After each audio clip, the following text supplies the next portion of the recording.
Welcome back to the Mindset Mutiny.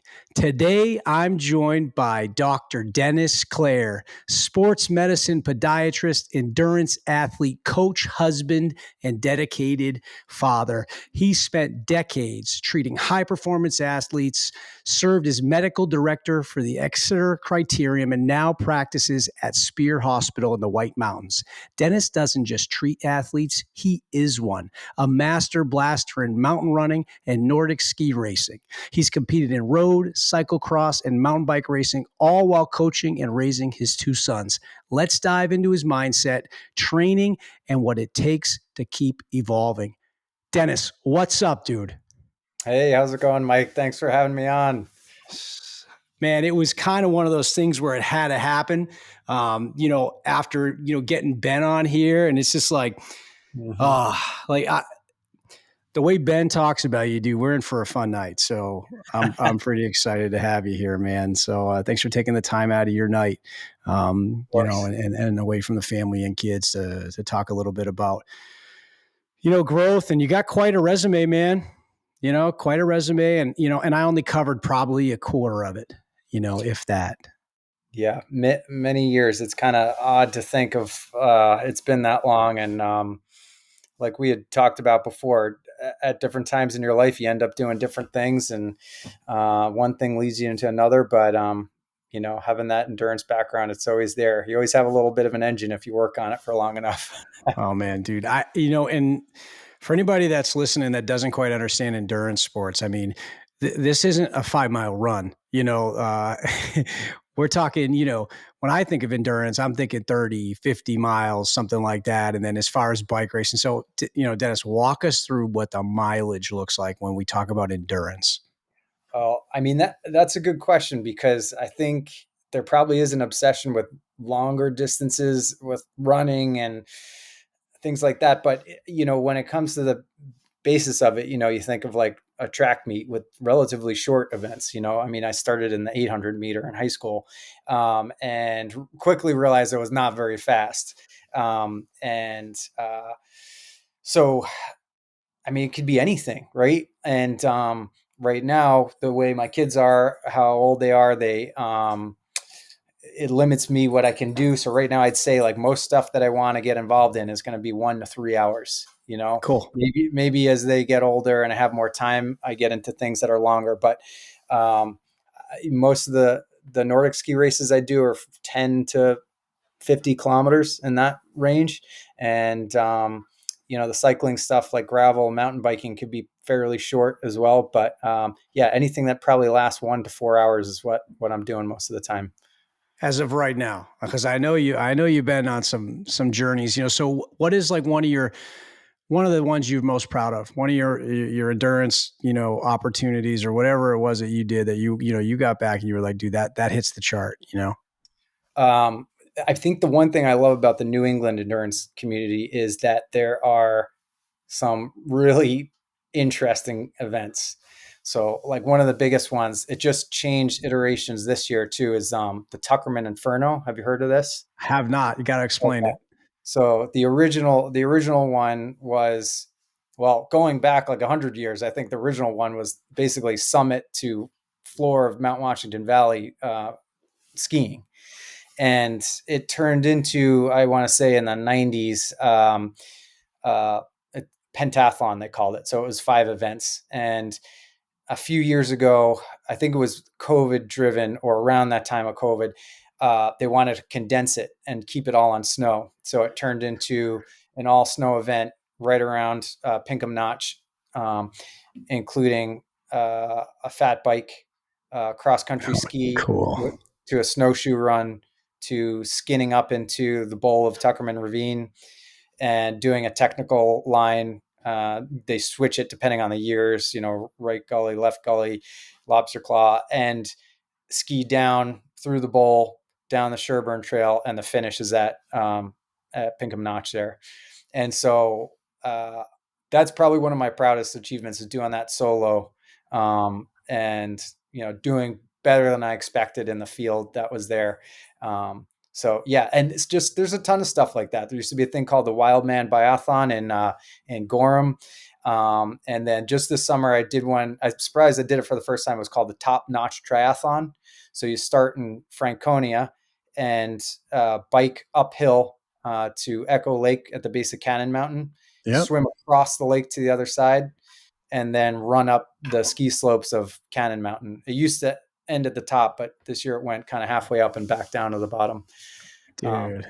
but all that stuff is like, do you specifically train for that? Not really, but it's Nope. just something that, if you've got the years of, and you don't necessarily need them, but if you've got the years of something built behind you, that's the fun stuff to do. Dude, There's that's a ton of impressive. that stuff. Yeah. That's impressive. So, I beautiful area, right? Where you're doing all that stuff, White Mountains in my mind, I do miss the old man in the mountain. Just want to put that out there. I do miss that. That was something nice to see as a kid. Had a lot of history there. I've been up Cannon Mountain, across the way, Lincoln, Lafayette, Haystack, beautiful, beautiful ridge walk.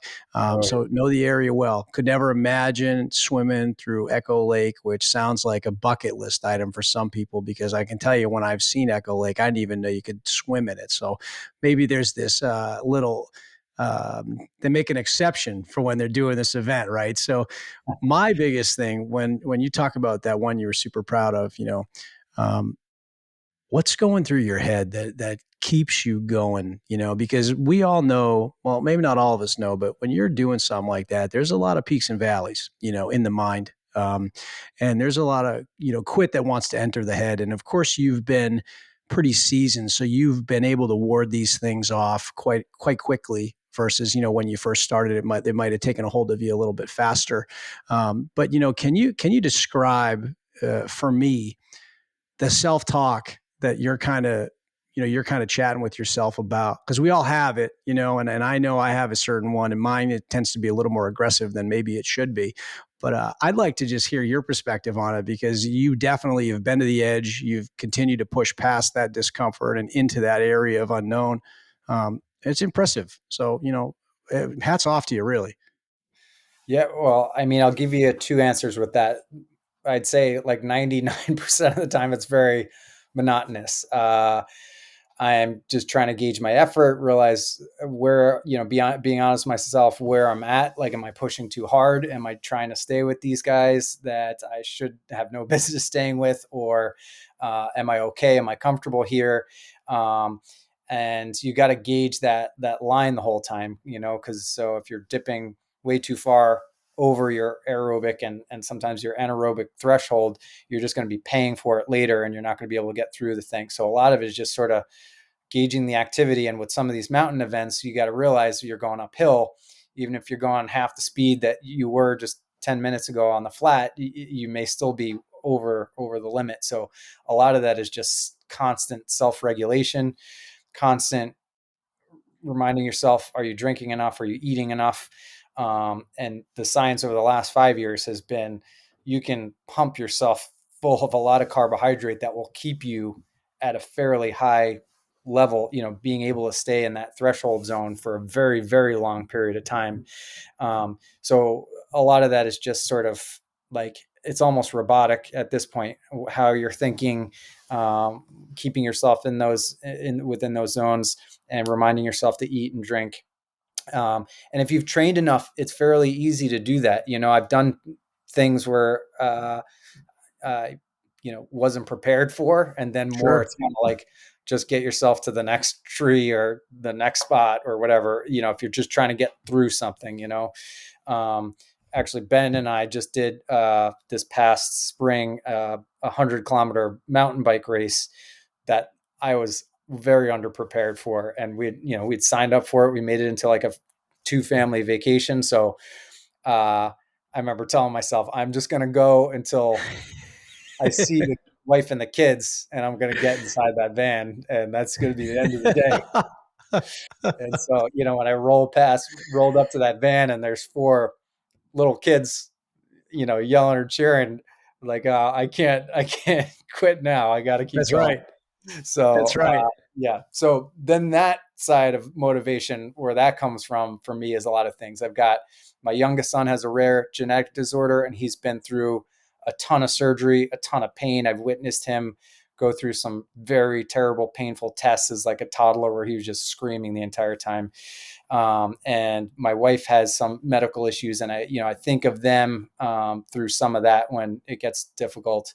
I lost my dad over 20 years ago, and a lot of what I think has driven me this way through these years and being busy with a lot of other things, but always prioritizing exercise is, carpe diem. He didn't get to live his whole life. I'm getting close to his age when he passed now.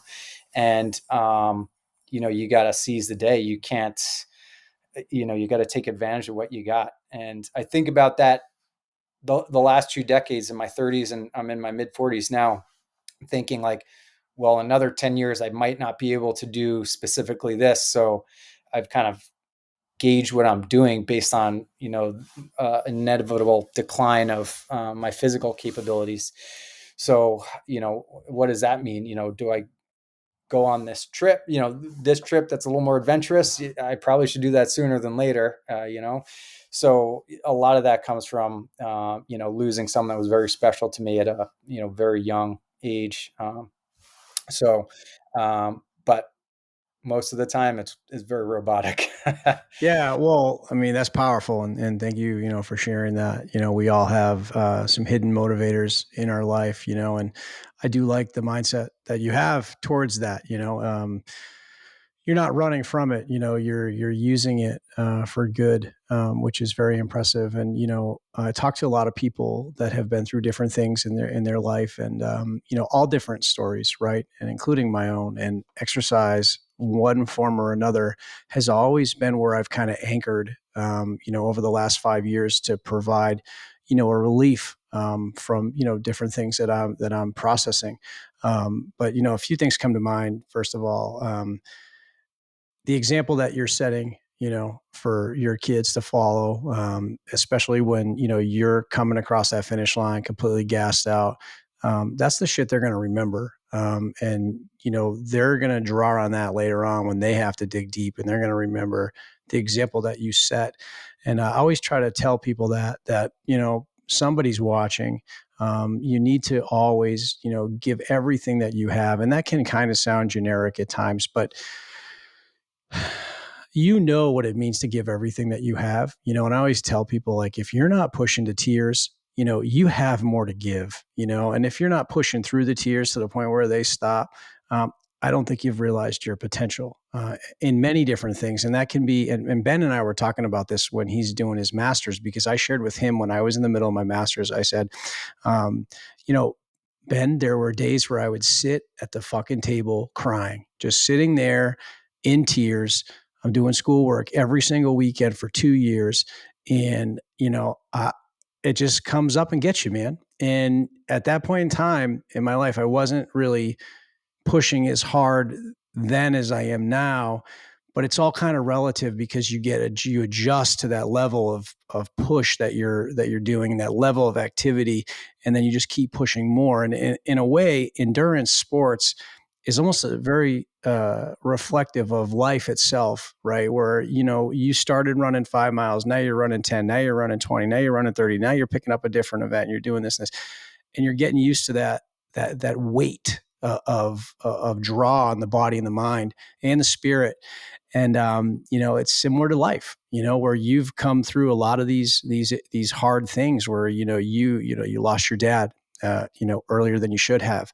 A lot of people could have used that as an excuse. You used it as something different, to turn yourself into something better than you were before, and to push you and motivate you, and to make you provide a better the best example that you could for your kids. And then supporting your kid and having to watch them go through pain, and that's all things that you would never want anybody to have to deal with. But I think it's defined who you are, and it's very powerful. And then to support your wife through all that while she still is dealing with what she's dealing with, that's all really amazing stuff, Dennis. And I thank you for sharing that. And it gives me a really good, angle into who you really are. And obviously when I got on this podcast with you, I have an idea of who you are, because I've heard so many amazing things from Ben.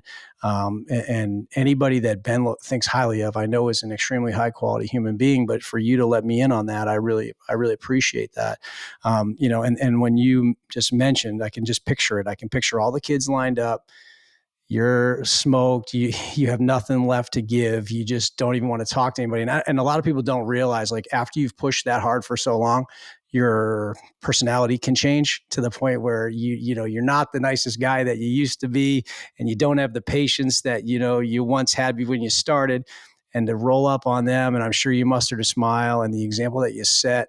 I wish all parents could set that example for their kids, because there's times where I remember watching my dad push, in many different ways. He owned his own business, and I'd always watch him go to work, sick, throwing up, doing all these things. And he's like, well, you know what, Mike, this is how it has to be. I don't get paid sick days, and this is the same guy that when we were hiking Mount Washington, and it's ironic that we come full circle here because we'll get to what you were doing, this weekend. My grandmother and myself, my grandmother, my mom, my dad, my brother, and my grandfather all hiked Mount Washington together. My grandmother, I think, was in her 60s at the time. Nice. She's not here. Yeah, she's not here anymore, but she grew up down south. She grew up on a cotton field.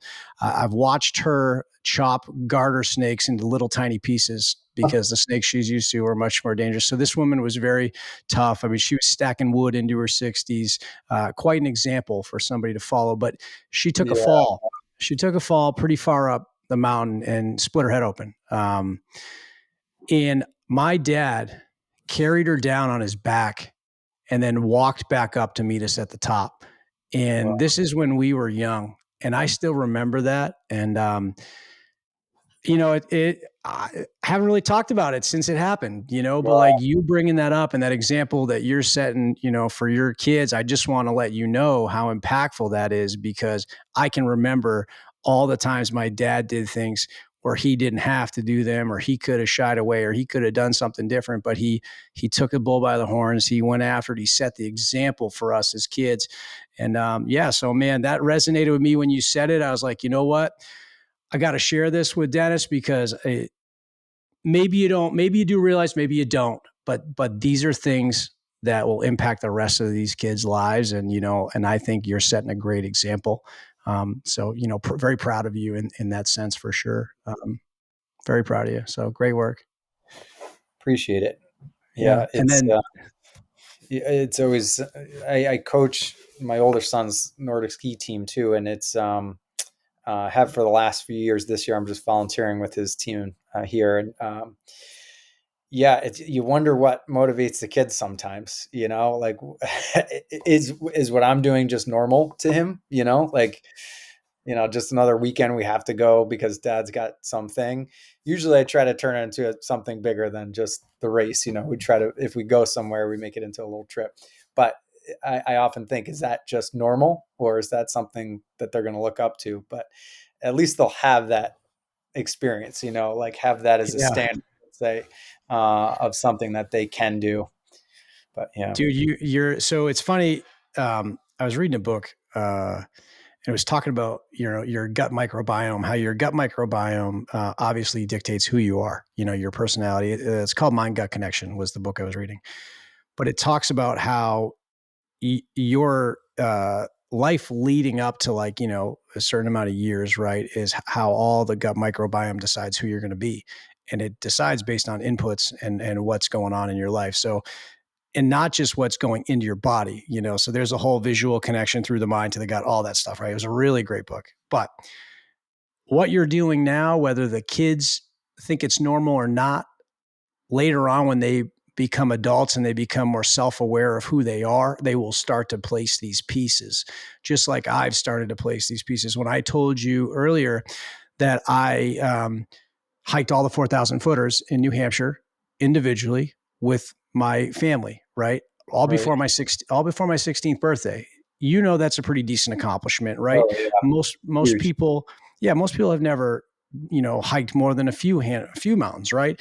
Yeah. And some we did twice because we didn't get a view when we went the first time, so the whole time I hated that shit, dude. Every single time I hated it. And I Yeah. always was like, why can't we do normal things that normal kids do? Why can't we go to like, I forget what it's called, Bear Right in Manchester. It's like this fun, like a fun world. It's like, why can't Yeah. we go there and do normal stuff? And my mom and dad would legit be like, Mike, you know what? One day you'll thank us later. And, you know, as somebody that's young, you're like, nah, don't know what you're talking about. I would literally do it for the pint of ice cream at the end because we would go and stop at this one place. It was just inside of Twin Mountain. It was near like this campground, Beach Hill campground, and we would go to this one convenience store, and I'd get a big cherry Garcia after the climbs, and that would make it worth it for me. But I told this story to Ben about pushing, and it's something that my dad and I shouldn't undersell it. My mother can throw a baseball better than most men. You know, she doesn't fuck around, and she's very much like me in a way, for sure. That the Type A personality and whatnot. But you're familiar with the Pemigewasset Wilderness, right? So there's Bond and Bond Cliff. It's like a 20, I think it's like a 24 or 20, I don't know, 24, 26 mile loop. I can't remember, but we were doing it overnight, and it didn't start great, man. We were walking in, so you park in that parking lot, and then you cross that big kind of like drawbridge that's kind of loose with the cables, you know, and you're like, wow, okay, so we're getting into it. And for anybody listening, right, the Pemigewasset Wilderness, what's cool is when you get to the top of the peak, you can't see a public roadway, you know, so all you see is woods, right? Very, very cool. But we were very young, and you know, there's like an 8 mile walk into just the trail before it starts headed up. So we got all our stuff. We're walking in, and there's a woman, and it's really sad. Woman coming out. Her husband had a heart attack on the trail. So her husband had a heart attack as they were coming out, and he was being airlifted out. So here's me and my brother. We both don't want to go on this to begin with. Everybody's, you know, kind of like a little elevated because there's a lot of disturbance at the beginning of the hike. And, you know, this guy's getting airlifted out. So I can remember all this like it was yesterday. Wow. So, you know, we do the climb, we stay overnight. You know, it's too long for us to do in one loop. And I've always dreamed of going back and doing it in one day, maybe mountain running or something like that. I think I need to revisit that. I think it'd be very special for me, especially when I tell you what I believe drives me and where I learned it.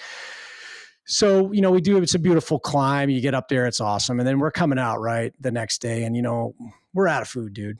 We're out of food. Water's running low. You know, as kids, you're whining. You want to take a break. You want to have a snack. You know, when you get that feeling in your legs where all your glycogen's gone. And, you know, at the time I was a kid, I didn't know what was happening. But I got nothing left in the body. So we're just going on spirit at this point. And, you know, we get to like that 8 mile mark where you come to like the flat ground, and now you're just walking out straight, right? Yeah. And we're crying the whole way. Both my brother and I crying, sitting down. And my dad just like, you know what, guys, we're going to make it 5 more minutes. And he just kept saying 5 more minutes for honestly what felt like 8 hours. Okay. You know, I don't know how long it takes like a 12 or 13-year-old to cover 8 miles of ground, but dude, it was terrible. I was crying, and he just kept saying it. And I'll remember it to this day. He'd just be like, Mikey, just 5 more minutes, man. Just standing there, 5 more minutes, 5 more minutes. And then I can remember when the switch flipped, and I was like, fuck this. No problem. That Ben and Jerry's is waiting for me. We're going to get out of here.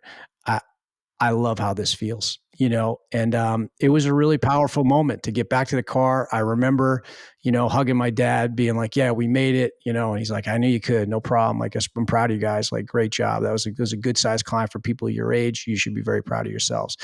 And, you know, we joke about it every once in a while when we're like shitting on my father, you know, we're like, yeah, dad, like 5 more minutes. But that moment, dude, I think he pushed me and he forged me into something that I have today. Like that switch that I have where I can flip it and I can go dark. I believe it was developed at a young age. So in short, and after this long story that I'm telling you, I believe that what you're doing and what you're involving your kids in will pay them for a lifetime. Yeah, just my opinion.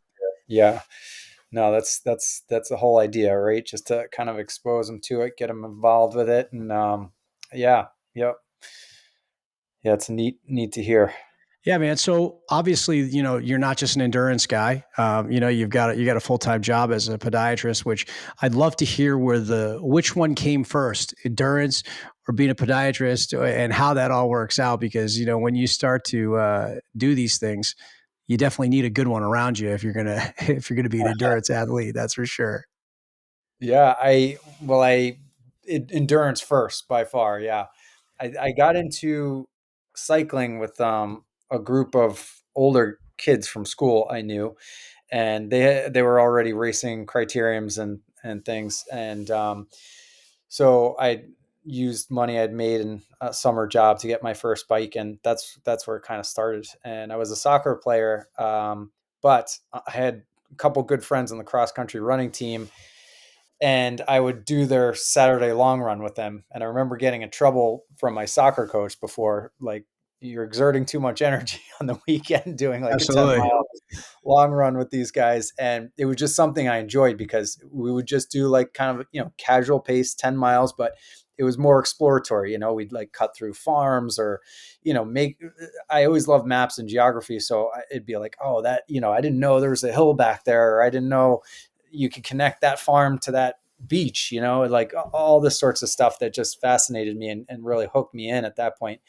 Um, so it really was cycling. I did a few triathlons, like 18, 19 years old.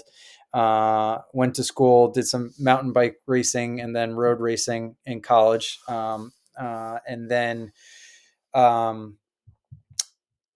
wasn't too sure what I wanted to do. I actually started on like an ecology background. So I thought I'd finish my degree and get a job as a field technician somewhere, and I couldn't find a job. So I ended up working at home for a bit and got a job as a biology teacher and started coaching. So I coached track and cross country for 2 years. And at that time, teaching biology, some of my students that were interested in medicine, I was like, hey, that was my original idea, was to go into medicine. And they kind of motivated me, these 16-year-old Oh, year old kids. I cool. was only 22 at the time myself, so I thought, maybe I'll go back to medical school. I started studying for the MCATs, and at a local 5K that I was running, I saw an advertisement for a podiatrist. I had no idea what a podiatrist was. No clue. But he advertised himself as a sports medicine specialist. And so I was intrigued.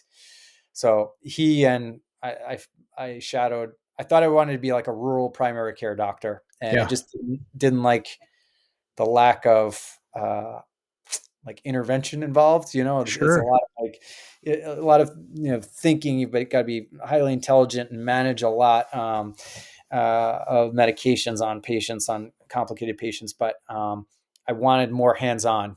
So when the last one I shadowed was this podiatrist, and you do in-office procedures, in-office minor surgeries, and you do surgery in the operating room. And so that blend was pretty attractive to me. And the fact that you do see a lot of endurance athletes, and a lot of people will come to me now and say, I'm not an endurance athlete, or I'm not really an athlete, but I want to walk 8 hours a week or 10 hours a week or something. I said, well, that's an endurance athlete. Absolutely. Yeah. You Everyone has a different level of ability. The farthest I ever made it to on road cycling was a category 3 cyclist. If people know that category of cycling in the United States.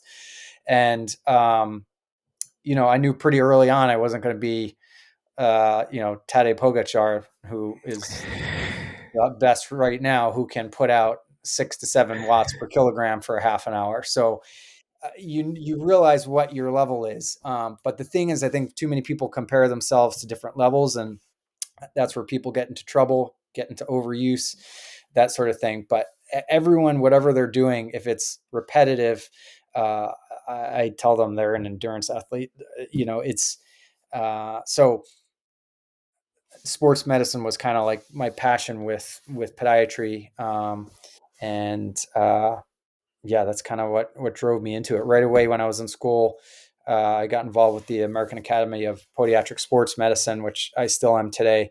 And it's a blessing to help people through injury, because like yourself and myself, uh, if I'm looking at 2 days in a row of not doing something, I'm getting a little psychotic. Yeah. Yeah. And so everyone is like this, that does this. And you get someone who's got an issue, an overuse issue, and they're going on 4 weeks, they're going on 6 weeks, not being able to do this. Or, when I've seen professional athletes, they've taken 3 months off already, and they're getting nervous about brand sponsorship, and they're getting nervous about, can I even do this? So a lot of this is hand holding sometimes. Yeah. There's a big psychological component to this with people who are so active that you want to, they don't know how to manage things any other way. But, you know, that brings us to the other aspect of all this endurance, all this, like, kind of what keeps you motivated, what keeps you going, is that other half that is becoming more and more important through science. Science has shown us is the recovery aspect of things. People got to know when to rest, especially if it's early on in an injury. If you shut it down and switch to alternative exercise early on in a cycle of overuse, you can recover from the injury a lot quicker. So, seeing endurance athletes is, I like working with them, but they take time, and you always have to focus on recovery and what else you can do to maintain activity at the same time as you are dealing with this issue that holds you back. So yeah, and I find the older you are, especially you get above me, like say 50 and above, a lot of those older athletes, especially runners, they don't want to do anything else. They've never Yeah. done a crunch. They've never done a pull up.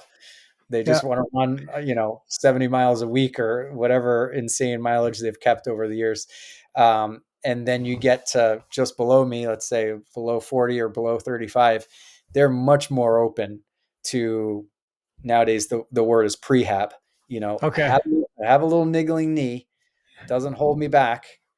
But I know it's something. It's going to turn into something. What can we do to keep that from getting worse? And they're way more willing to hit the gym and dial things back, and recover. I don't know.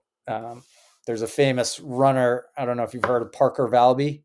She's a collegiate runner. She just signed with New Balance. Anyway, she was won the NCAA cross country championship last year or the year before. Anyway, something like 50% or more of her weekly mileage, because she was so prone to stress injury, like stress fractures, she did on Arc Trainer, which is like an elliptical machine. Uh, Yep. so, this highest level runner in the country, like, can't get better than her, isn't even running half the time, is on this little machine in the gym, because she knows what the limit of what she can push herself, at least at that period of her life. These things change from, decade to decade, or even just a year or two later. But that just shows you how adaptable you can be. So I love that perspective of younger people willing to do this extra work to kind of keep themselves from getting injured.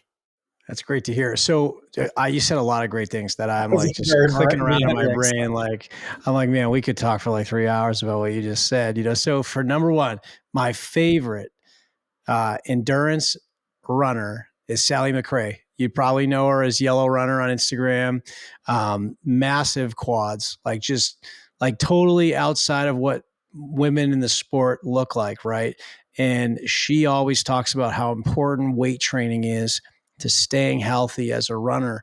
And it is a little bit different, right? So when I tell people I run, they kind of, I think they kind of get a kick out of it because, I'm 200 pounds, and I've got pretty big legs. Not your typical runner, right? So people have these ideas in their mind of what a runner looks like. So I think that especially the older generation, right, where people that run or refuse to hit the gym, but people a little bit younger now see that like kind of whole person that like, all right, well, listen, I can do some deadlifts, I can do some squats, I can build my legs, hopefully strengthen my knees with, with some leg curls, whatever.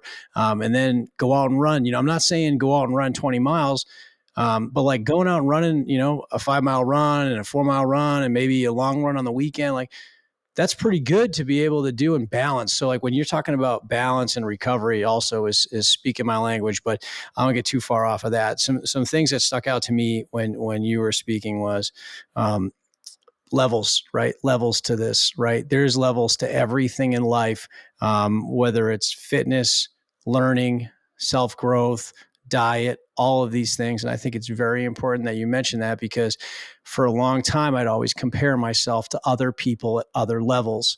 And that's really toxic. And it's really not a great way to continue to move forward in a positive manner. So, I've had some people in my life, and I even think that Ben was one of them. That's like, hey, dude, like, listen, you're on chapter 3. Stop looking at chapter 50. You're not there yet. Let's Yep. focus on chapter 3. Let's complete chapter 3, and then we'll move to chapter 4. And and that was where that whole like started running slow mattered, right? And I told you about me with the 10-pound hammer. I'm not very graceful when it comes to the process. And, Ben would tell me, slow run, Mike, just run slow. And then I'm like, fuck, fine. So I start running slow, and then all the progress starts coming. The mileage starts clicking up, and I start being able to go out and run without any pain and all of these things. And then, you talk about recovery, and like, you're literally speaking my journey, because it's like, I am the person that will run until I can't get out of bed. I'm the person that will go to the gym until I can't get out of bed, because it's like, listen, it says I got to run today. It says I got to lift this day. It says I got to do, we're doing it. But Yeah. then I end up going backwards, because then I need to take 3 days off. So some of the best advice I've ever gotten is obviously from Ben, and he says, trust the process, get the rest, and when you're rested, enjoy it.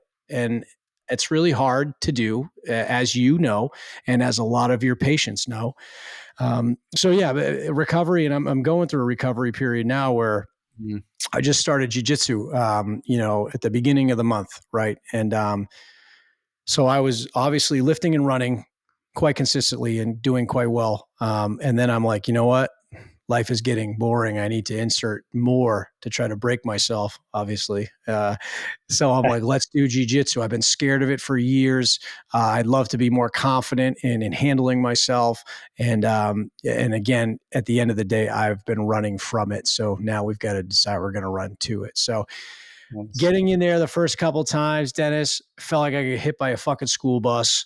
Like I've never felt this like level of exhaustion in my life. So I had to take 2 weeks off from running, and I had to and I only those days I only got 1 day in the gym. So I did jujitsu Monday, Friday, and then I got 1 day at the gym, and then like the next week I did the same thing. So right now I've got like 3 weeks into doing jujitsu.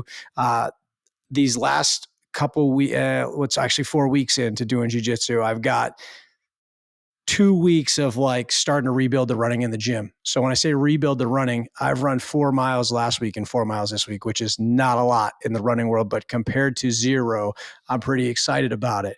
And then I've got 2 or 3 lifts in each week. So if I hadn't taken the time to rest and hadn't paid attention and tracked the data and really looked at how I would feel, I don't think I would have been able to take that volume. But it's like kind of the journey that I've been on, and kind of the information I've gotten from guys like yourself and Ben, who have been through it and have done it the wrong way many times for many years, and then have figured out the recipe. And I've finally decided to listen. So you bring up recovery resonates with me totally. And then the last part is I believe you are doing a very special, very, very special job, because like you said, you pretty much handle foot and lower limb, right? For the most part, right? Yep. For anybody that is active and likes to move, whether it's an endurance athlete or it's a 65, 7-year-old person who decides they want to try to be more active, you can deliver life-changing results for those people. And I think that's very special. And I think it might be overlooked in the grand scheme of medicine and treatment. Like, think about when somebody takes our legs away from us, what that does to you, right? And you're getting people back on their feet. You're getting them back to moving, which we've already talked about. Movement has done great things for your life, and movement has saved my life. So in a way, I believe that you're saving lives by getting people back on their feet and getting them back to moving again. So very, very special thing that you're doing. And I think that you're understanding as an athlete and especially an endurance athlete, is people are very lucky to come and see you because you understand what the other side looks like because you've been there. And anybody that's been there can always teach a little bit better than the guy that hasn't actually been there. So it's kind of like if I were to go to a primary care doctor that weighs 300 pounds and he's going to tell me about fucking diet, I'm probably not going to listen to him. You know what I mean? But if I go to you and you're like, hey, Mike, this is my resume. These are my credentials on my athletic journey. I'm going to listen to you. Every little detail that you tell me. So, you come with a lot of experience, and I think you're really your way about delivering what you're delivering as your message is very special. So, keep up the great work, man. That's Yeah. impressive stuff. Yeah. Oh, thanks. Yeah, what you said kind of reminded me of my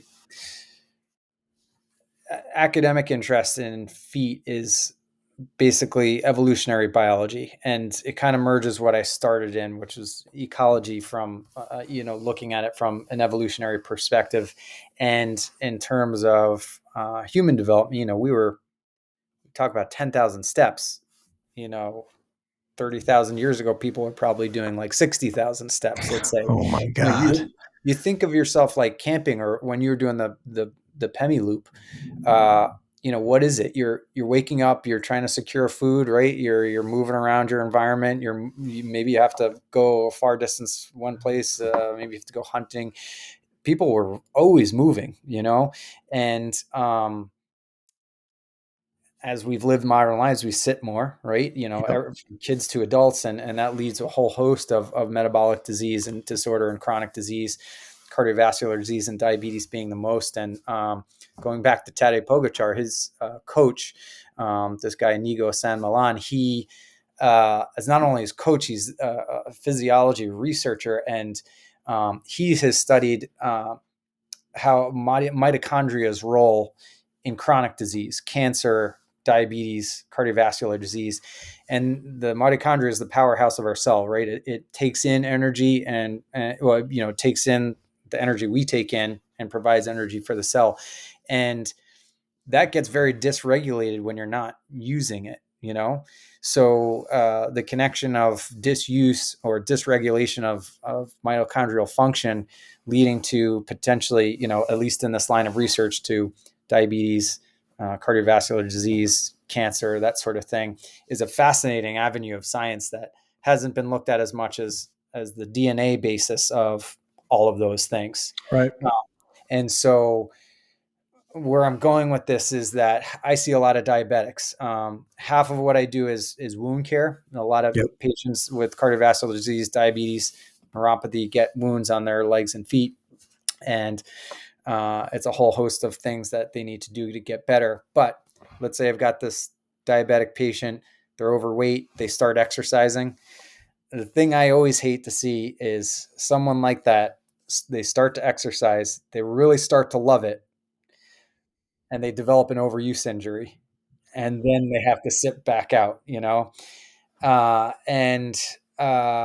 it's always a tough thing to see someone lose 50, 100 pounds, and then they've got this horrible insertional Achilles tendonitis, and they've got to back out of it for a while. But in all these cases, whether you're someone like that or you're the highest level athlete, there's always something else you could be doing. The human body is so adaptable. And I think from my perspective too, like each one of these things I've gotten into, whether it was like running or cycling, I felt my body change if I focused on one thing, Yep. and I'm sure it's most obvious, like you stop that entirely and you get into the weight room.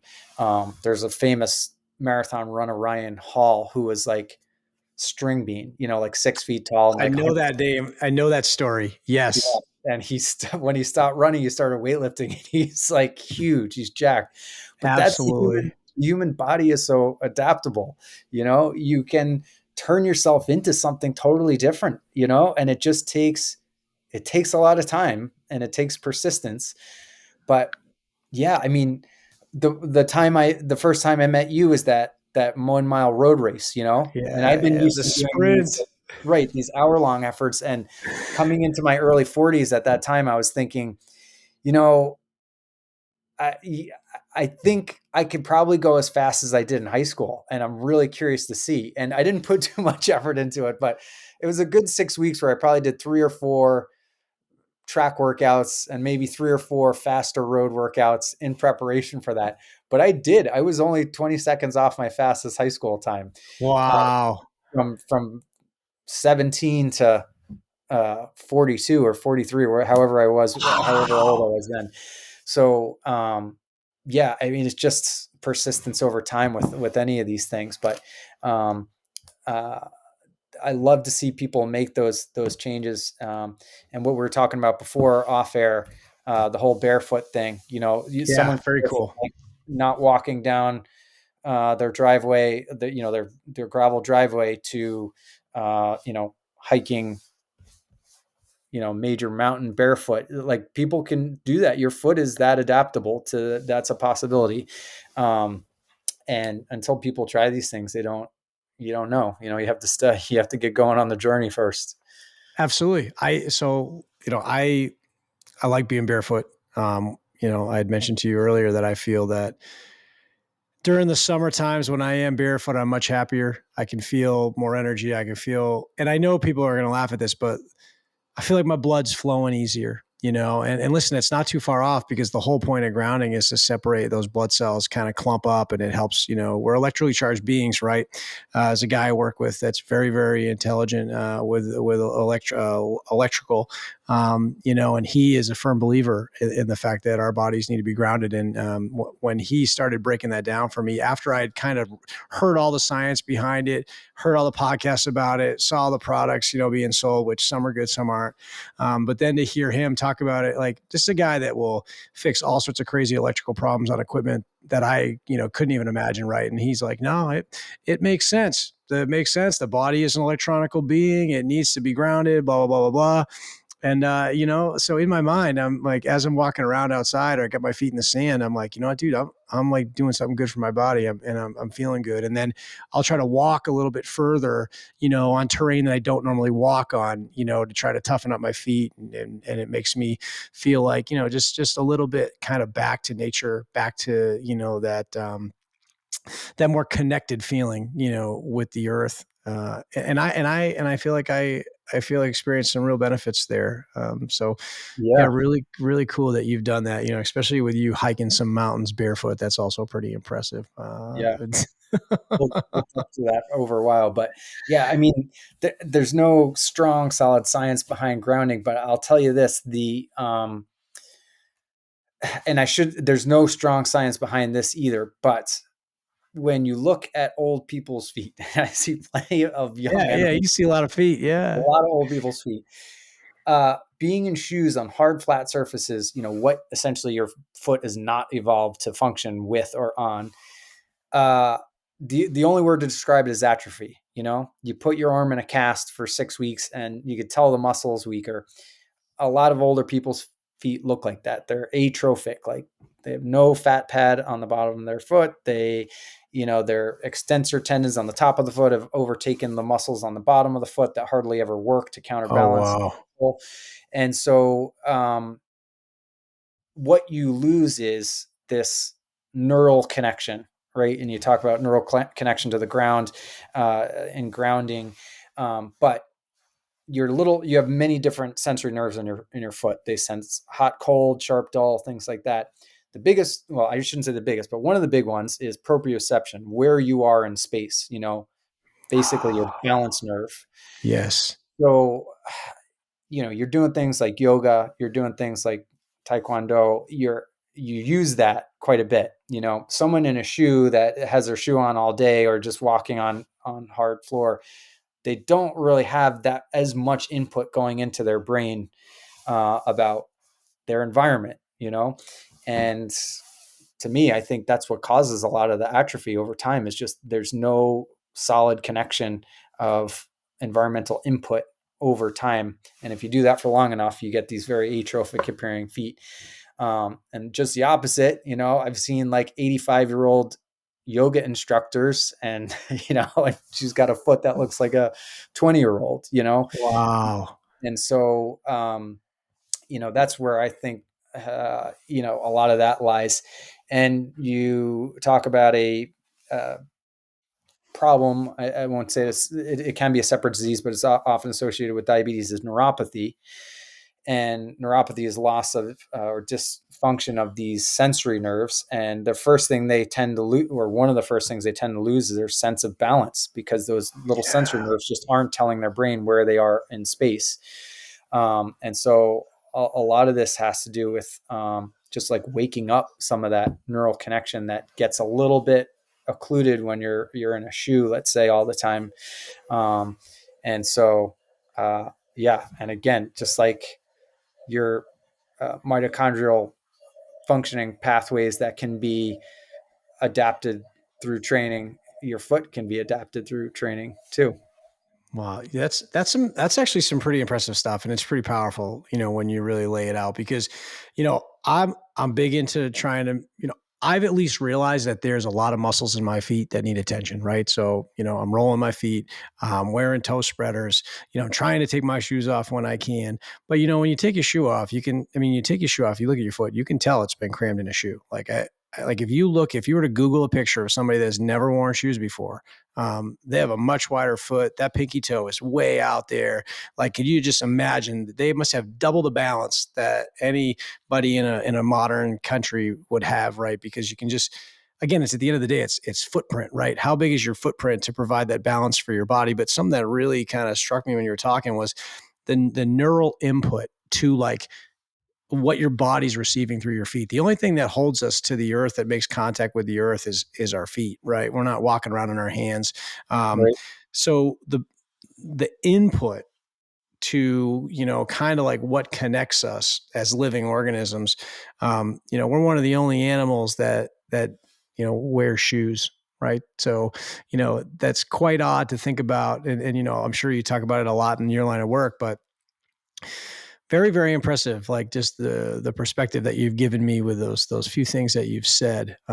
Just I still haven't really put it together. I'll be thinking about it all night. Like the neural connection, there's something there, dude. There is definitely something there. And again, I need to really focus on my feet. But if you were to give advice to somebody, right, like especially people putting some miles on their feet or whatnot, like, what are the good ways to take care of your feet from your perspective, aside from the rolling or whatever? Or if you disagree with that, let me know. But stuff like that people can do at home to, to kind of, bring maybe some pain relief, but also like, strengthening or benefiting themselves.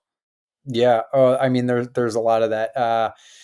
The toe spreaders that you use, like basically you could keep your toes fairly flexible by using something like that. There's a device, Correct Toes, which is meant to be worn while you're active, while you're moving around, which can actually stimulate and strengthen those little muscles of the foot without necessarily having to do extra things. But there are a ton of exercises. The simplest one I tell people to do is arch doming, which is essentially trying to make your arch higher by sliding your toes back. There's lots of little devices out there. There's a device that I really like. It's called the slack block. Basically, Slack. it simulates a slack line, like the climbers use and stuff for Yeah. balance. Yeah. Uh, and so basically, it's like a board a little longer than the size of your foot with just like a cushion underneath. It's like a balance board or a Bosu board, but it's meant for a foot. So the reason I really like it is because it moves side to side, so it gets that kind of like pronation, supination movements, and the muscles that strengthen around those movements, very strong. But also, it's the foundation of so many of our sports. When you're running, you're one leg on the ground at a time. And you can see people. I mean, everyone has different strides and different ways of running and functioning, but a lot of times if you have weak gluteal muscles, you get like a hip drop on that one Yep. side. So balancing on the slack block, or even if you just balance one leg on a couch cushion and you focus on keeping like your whole body in line, it works on a lot of these stability muscles, including the ones in your foot. There's so much of that kind of like very sport specific stuff you can do.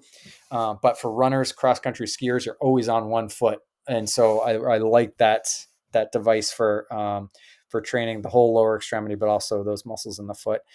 I love just the foot rolling. I don't know if you Yep. remember the old surfer Laird Hamilton.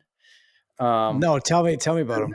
so he's got to be close to 60 now, in mid 50s. But he's one of those like original big wave surfers, Oh, and I think cool. he invented like the hydrofoil surfboard, the one that like Yep. could go above the. So anyway, I always paid attention to him because he married Gabrielle Reese, who was a volleyball player. She was like in the Olympics, Oh, and so cool. my wife is a volleyball player and who's taller than Nice. him, and she's taller than me and everything. So, but anyway, he was always an interesting character. But he called it the Laird Hamilton foot torture, and it was he'd use a golf ball. Oh yeah. Oh yeah. And so, something a little more trigger point, a little more firm and small that you can really roll in there, um, to kind of just like work up adhesions, get some of those little joints in the foot moving that don't move all that much. The primary reason for rolling like that is that plantar fascia, that like relatively inelastic band on the bottom of the foot that goes through a lot of load strain every day. If you kind of introduce elasticity to that by constantly working on it, stretching it, rolling it, that sort of thing, you'll be less prone to that plantar fasciitis that so many get. Hell yeah. No, that's great advice. I'll tell you, foot rolling changed my life. Especially my lower extremity pain and all those different things. It's amazing how impactful a lacrosse ball or a golf ball could be, if you utilize it in the right way. But again, just like anything, Dennis, um, it's like the last thing people want to do at night. Right. And for me, it's like just another thing I have to do before I go to bed. It's like brushing my teeth. Like, all right, I'm going to put my toe spreaders on. I'm going to roll my feet, and, then I'm going to read my book, and I'm going to go to bed. Right. So Yeah. just like anything that you've done in your life to get better in endurance sports, it's all about consistency over time. I think you've even mentioned it earlier today. And that always resonates with me for anything that I've ever accomplished. I'm not the smartest guy. I'm not the most talented. I'm not the best athlete, but you know, I, I can be consistent more than anybody, like that's my thing. And I think that's brought a lot of value to my life. And I think it's probably one of the only reasons I've accomplished anything. And I think maybe you could probably even agree to that, so consistency is special. It Yeah. really is. And listen, before, we run out of time here, we got to talk about what you did, you know, this weekend. I mean, uh, so I was obviously I was with my wife this weekend, and like I'd mentioned, I'm staying off of Instagram. I've been off Instagram for a while, and I would say it's been very detoxing, to say the least. There's a lot. I could do a whole episode on it. There's been a lot of benefits for me, including a decrease in overall just kind of brain activity that's not positive, I guess is what I could say. Right. I have a lot more time. I told somebody this the other day. I said, hey, when was the last time you just sat by yourself and stared into space and just thought about stuff? And they couldn't answer it for me. And I was like, I answered it for myself. It was like the days before I had a cell phone, Yeah. the days before you could get internet on a cell phone. I would be able to sit and think. So anyway, not to get too off track, but so we're sitting at the brewery. My wife shows me this video that Ben had posted, and then I see that like there's some people skiing. I see like maybe a couple of rail ties, and then I'm like, well, who posted that? Because it looked like a repost, and then it was you, and I was like, oh, dude, we'll get him on the podcast in a couple of days. This is going to be great to talk about. So correct me if I'm wrong, but you were skiing Mount Washington, 6,288 feet. Um, what at one point, what held the world record for highest wind speed? What was it? 231 miles an hour, right? Yeah. Um, Yeah. and I would say there's probably been 150, I thought maybe 150 deaths on that mountain, but there's been over what they say there's 25 people every year that are rescued off Mount Washington. So Oh, wow. Yeah. you're there Including the skiing. night we were there. I Really? just I just found out. Yeah. And Ben and I may have actually seen them on their way out. Can't be 100% sure of that, but it kind of met the description of what I read in the report. But yeah, I know and Ben and I were talking like, today would be kind of a harder day to get into trouble for, all these different reasons, but you can't, we had skis on, but you stick your leg down, you punch through the snow, and you catch a rock the wrong way, and you have a broken ankle. I mean, anybody can do it, and you get into trouble quick and up high. But no, overall, it was a great day for us. We skinned up. We put the little skins on our skis, skinned up to the summit, and I I never have any kind of like interest in bagging. I haven't done all 48 4,000 footers. I've probably done like 10 of them, like 20 plus times each, but um, I never had too much a desire to finish all of them. But I'd never been up to the summit in wintertime. And I'd All been right. skiing, um, in Tarkermans but just never managed to go to the top for a number of different reasons. Usually a lot of times I want to get home before noon is what it is. Like I don't want to Yeah, spend absolutely. a whole day away from the family. So, but it was just so nice out. Ben and I started up. It was way clearer than it was supposed to be. It was, they said there were supposed to be 15, 30 mile an hour winds, and it was probably like 0 to 5 mile an hour winds. And Wow. we're just like, let's just go to the top, it's, and so we had a number of different objectives of what we might want to do that day. And we just ended up like, let's just hit the summit. And we couldn't ski back down because there was such little snow cover up there. It would have been like picking your way through rocks. So it was all ice. So we put crampons on a little bit above tree line and walked to the top, walked back down a bit, and then started skiing back down the cog. So yeah, fun morning. Dude, so a lot of people probably don't understand what that looks like, but I will tell you from my experience in climbing mountains, not skiing mountains, that climbing it is a great enough feat by itself. To then ski up, to then ski down next to the cog railway, where when it's going up at certain points, you can stand up straight and you're at like, I forget what degree angle, but I can remember as a kid taking that rail car up and you're standing up straight, but you feel like your face is going to touch the floor. That's how steep, some areas of that section are.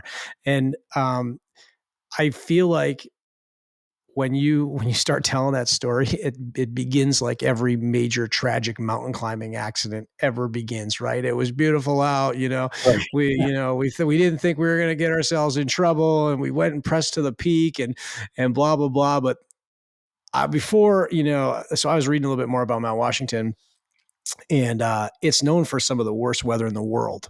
And I know people probably don't think that because it's not like we're not in the Himalayas, we're not out in the west,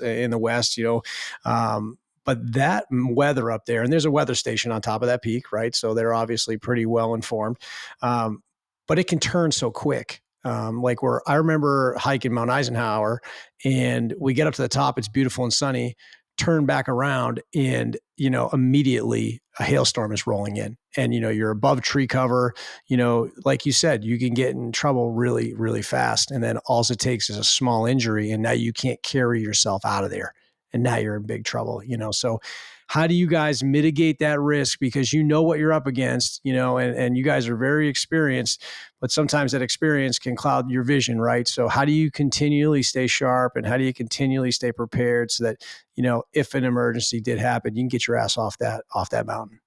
Yeah, I mean, I think it's over educate uh, and undershoot your goal. Like I am, like I've told my wife before, is because she is not in that world or does any of that stuff, and she gets nervous when I do this. I'm like, I'm a quitter. I will if I don't feel good. 2 hours in, I'm headed back down. I quit way more things in the mountains than I way more than 50% of the time. And that's one of those things where Ben and I had a few different goals that day, what we're going to do. And,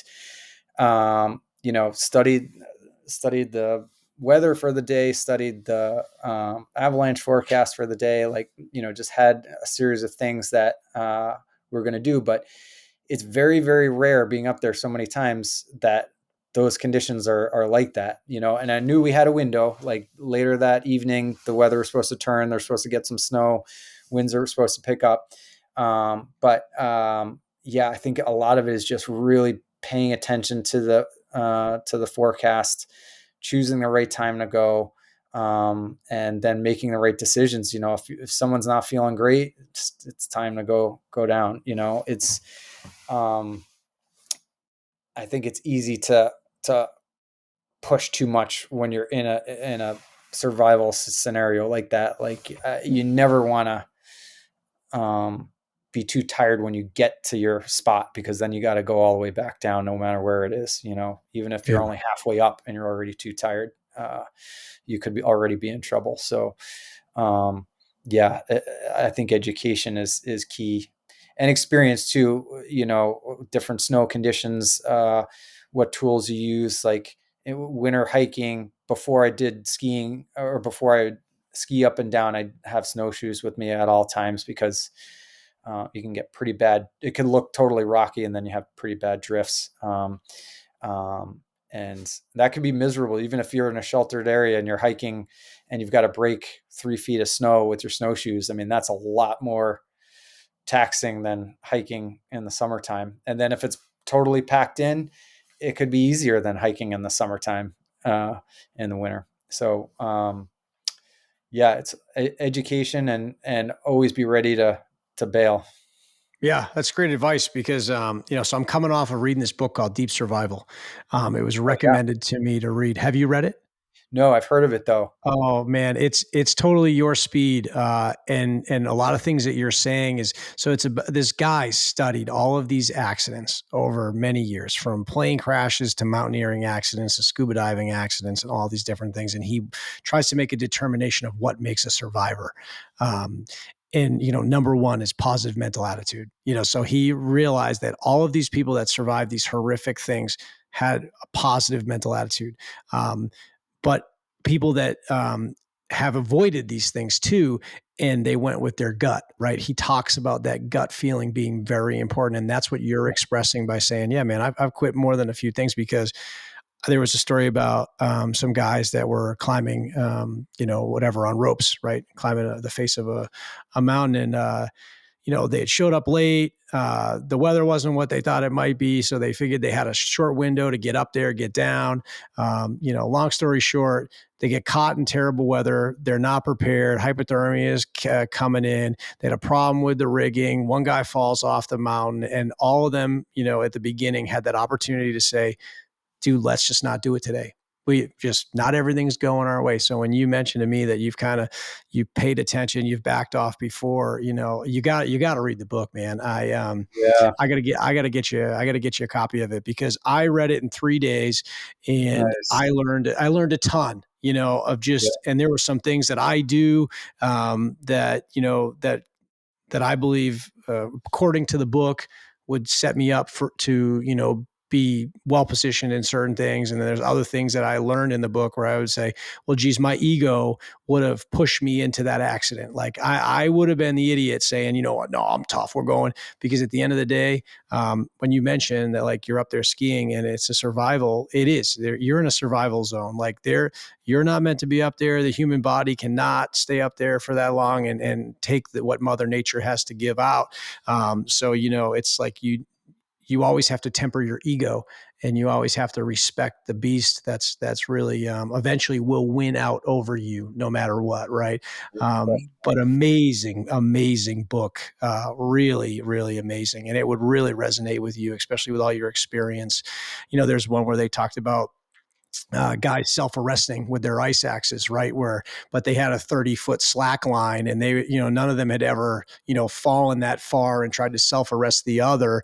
So, they thought they had the system in place, but they didn't respect the force on the system. And that was kind of the whole discussion, where someone falls 30 feet and then it becomes no longer slack. Yeah. That line is going to drag everybody off the mountain. And that's actually what happened. So yeah, certainly a book up your alley. I'll get your address before, once we get off here, and I'll send you the book.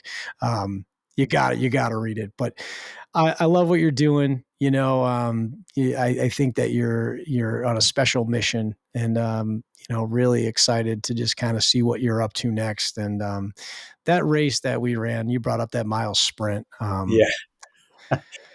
Yeah, man. I know, like, everybody's like, yeah, like, it's a mile sprint, like, big fucking deal. I'm like, but for me, that was like kind of the start of really like running and going to like real actual races because I was always too scared to do that. And, I made a joke about it on the last one with Ben. It was like, dude, I showed up like just looking like a complete Jerry. You know what I mean? Like it's like when you see the guy skiing down the mountain with a starter jacket on, like that was me standing at the starting line of this 1 mile sprint. Like, Yeah. but I brought my hammer with me and I get the fucking job done, Yeah. but again, that was the fastest I've ever run in my life. And, when I showed up with you guys and you both there, like looking pretty limber and pretty excited to be there. And I'm like, my stomach's bugging me because I'm like, scared shitless of this thing. And you guys like, yeah, we're going to warm up. And, I'm like, all right, cool. Yeah. Like, let's do a little stretching. And I like, start stretching and Ben's like, oh, we're going to go run a couple miles. And it's like, fuck is wrong with these guys? Like, we're here to do a 1 mile sprint. I'm going to use all my energy. They want to go for a fucking 2 mile jog. And that's when I knew kind of like, wow, there's different levels, there's different worlds, and I'm just starting to scratch the surface here. And honestly, probably one of the best days of my life. That and then the half marathon in Newburyport were two really special moments. And I just want people to understand that some of your best moments in life, and this will probably resonate with you, it'll resonate with Ben, it'll resonate with anybody that's ever done anything physically demanding. Some of the best moments are times you've proven yourself right. You've gone out and you've done these hard physical efforts. And, I think every time you come back and you analyze what you did, there's a level of confidence that keeps coming. And I believe it will kind of cascade through the rest of your life. And I shouldn't say I believe that it will. I know that it will because it has for me. And I'm sure that, I'd like you to kind of elaborate on that. Like, do you feel that there's any connection between feats of physical, struggle and how that feeds the rest of your life and makes you more equipped to handle things at work, hard things in your personal life? I mean, do you think that equips you for that? Because I feel like it does. Yeah. Oh, definitely. Yeah, I think my perspective with like doing endurance things is like I'm seeking out the pain. Like I'm running Yes. towards some pain because if I don't, it's going to come after me. And that's kind of the way I look at it. Like in one way that means, maybe as I get older, I'm not going to suffer as much with chronic disease or something like that. But also if you're used to the struggle in many different facets of your life, you can deal with other things too, for sure. Yeah. Yeah. I always like, we got some hard decisions to make at work. We got some hard conversation to have. We got some hard meetings. And it's like, whatever, this is much easier than having to go out and run 5 miles. Right. It's like, it's almost like, oh yeah, this sucks, but like, I'm just catching a quick rest before I got to go, I got to go kick the shit out of myself again. Right. Like, so I always look at it that way.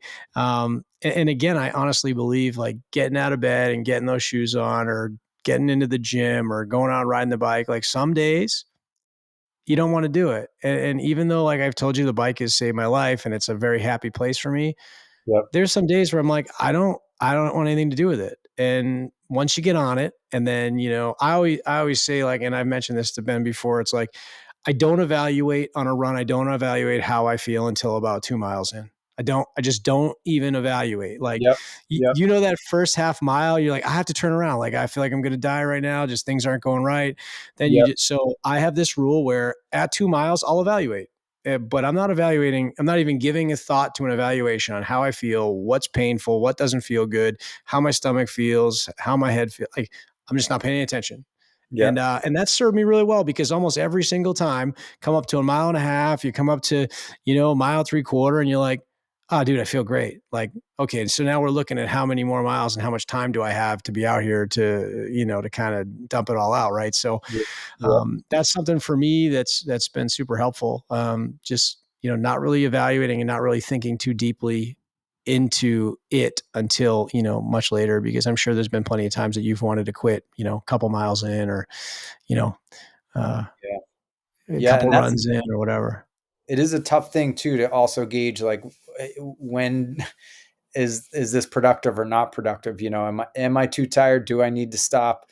Or should I keep going? That is a hard decision to make, but I do like that. There's a husband-wife coach that I really respect a lot that they say, give me 20 minutes, just go for 20 minutes. If you're still feeling that way after 20 minutes, maybe you're overtired. You need to take a rest day. If not, then, you just started your warm up and you're good to go. But yeah, that's a good way of looking at it. Like you starting nice and easy and feeling how you go into it. I often will do, when I look at a week, when I do my own training plans, I'll put like 2 hard workouts in a week usually. And if it's the plan that day to do the hard workout and I start going and I know I'm not feeling it, I also know that if I push through it, it might be unproductive, like I might put myself into a hole a little bit more. So there's the flexibility of putting that another day during the week, because most of the rest of the week is easy. And there's lots of thoughts around, why do we think of it as 7-day week? Maybe it should be 10 days to give yourself even more flexibility Yeah, of yeah. throwing those things in. But yeah, I know those lines are hard to gauge. That's part of Well, the process too. well, and exactly, and we talk about levels because me like 4 or 5 years ago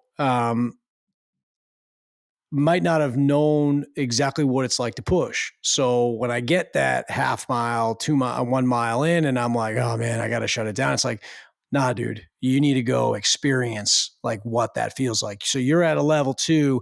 You need to get to a level 5 or 6 before you can start saying, oh, you know what? I'm afraid I'm gonna, this isn't gonna be beneficial for me, right? I feel like there's like that, where you are right now, Dennis. It's like you have been able to push through all these different things, these 20 mile, 26 mile runs, whatever.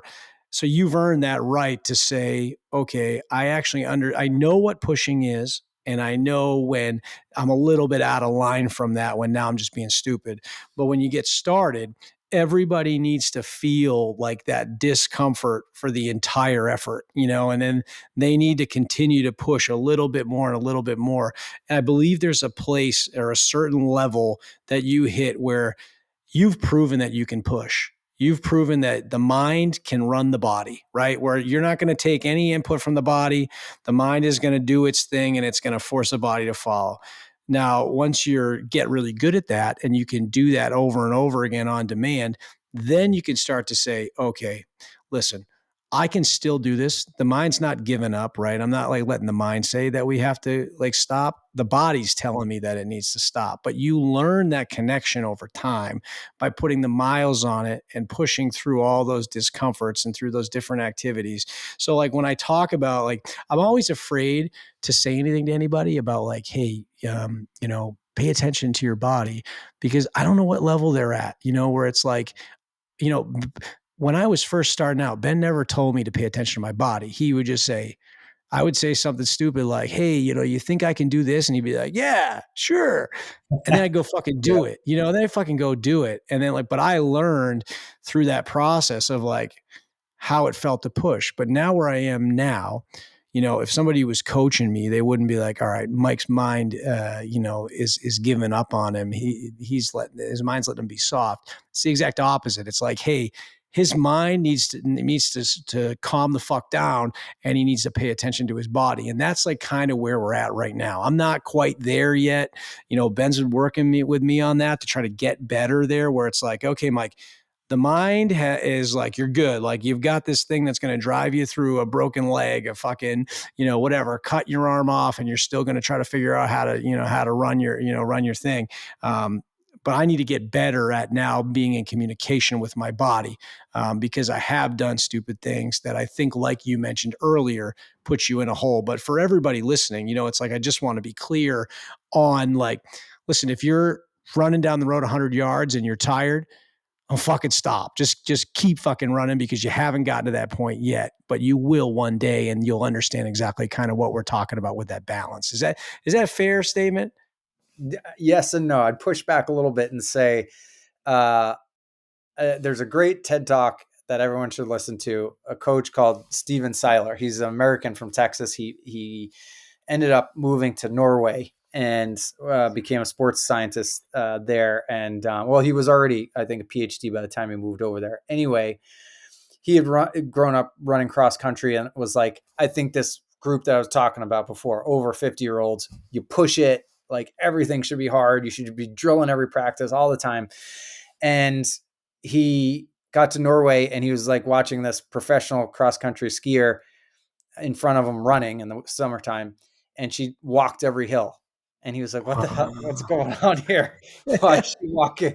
And he became this big advocate of they call polarized training. So 80 or 90% of your time is spent at a very low heart rate, and then when you're doing a hard workout, it's got to be hard.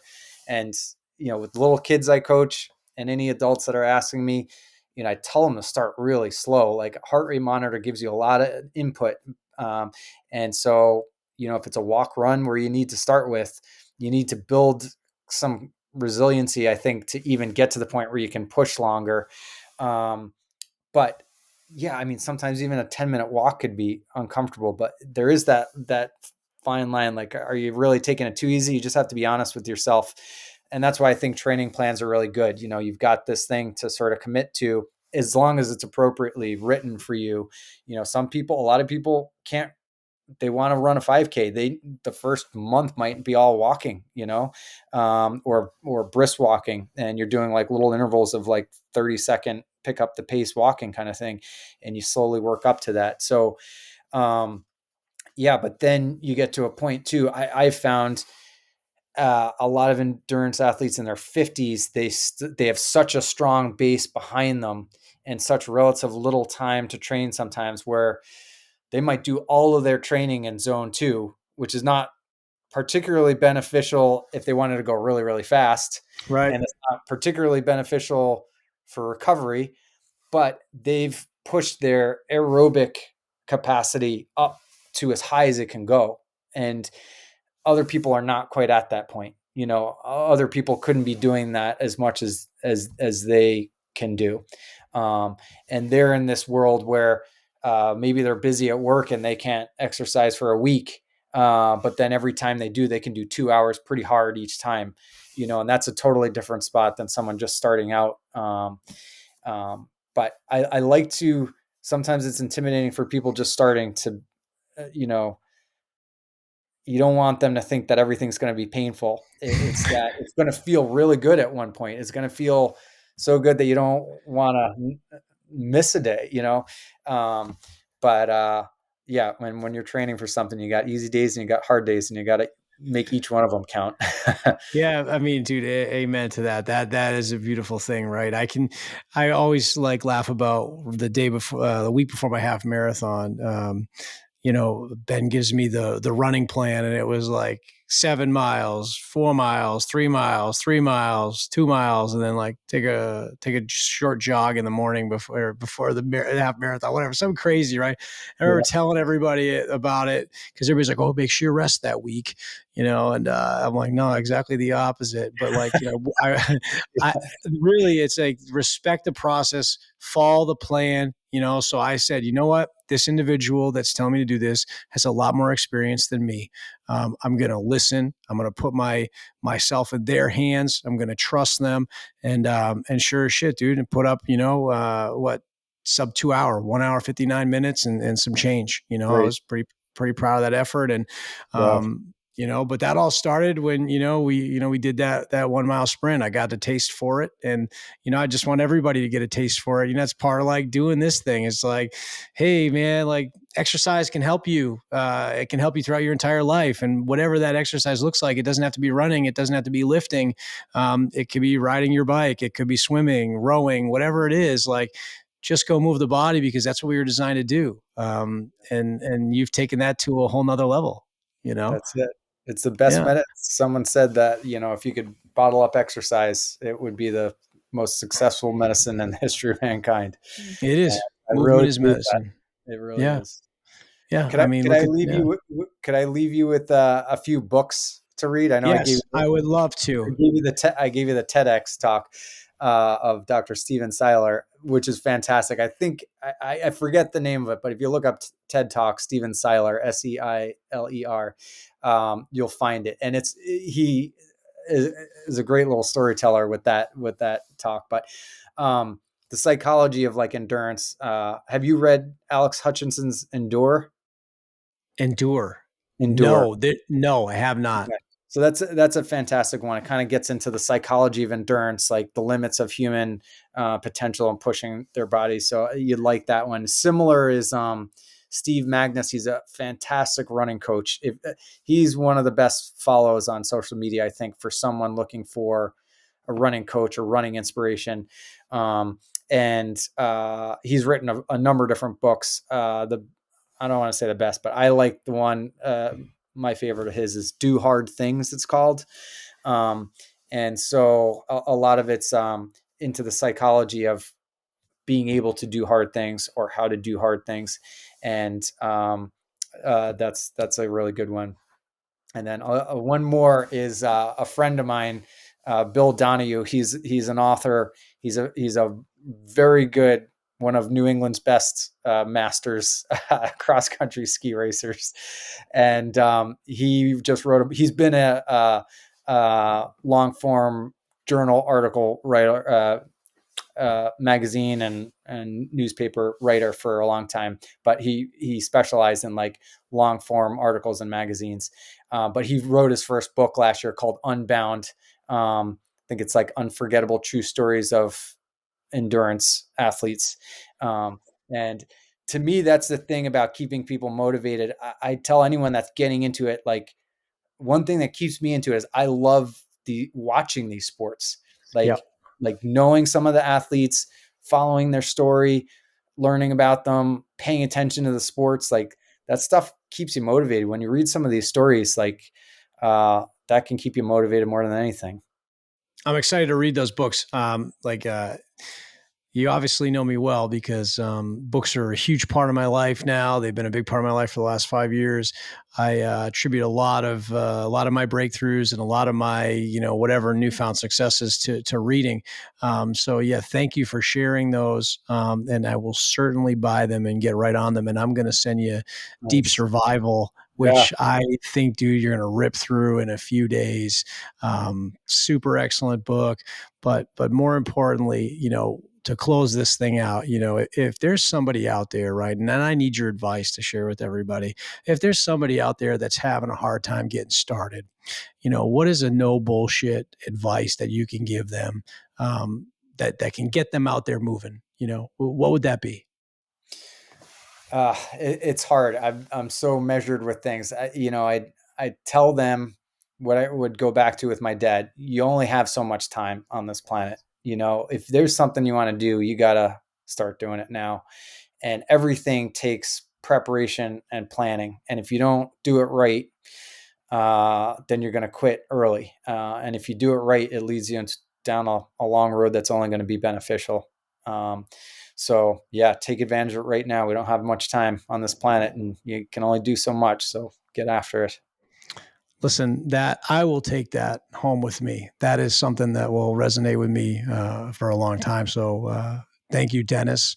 For everybody out there listening, this was a special one, very special person here, and you definitely need to take away some advice. And thank you for being vulnerable. Really appreciate that, Dennis. Let's patch this thing up, and thanks for coming out, man. Yeah, thanks for having me on, Mike. All It's right, been a brother. pleasure. We'll see you. Yeah, we'll see you soon. All right. Cheers.